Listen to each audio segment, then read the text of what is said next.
So if you go to the next slide, so here I've got, again, the US back to 1962, but we've got China on here now. And by the way, the US is obviously an important example, but if you look across around the world and you look at this data going back to the 60s, 70s, 80s, it's pretty universal, where when these countries hit 10, 11, 12% credit to GDP gap, you've had massive corrections on the back end.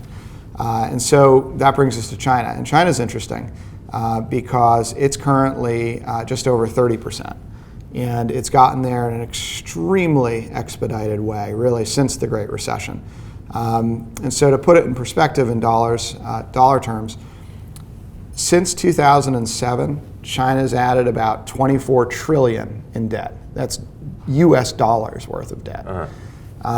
In the 2000 to 2007 period, which was the greatest leverage run-up in global history between the US and Europe, both the US and Europe each added about 12 trillion in debt.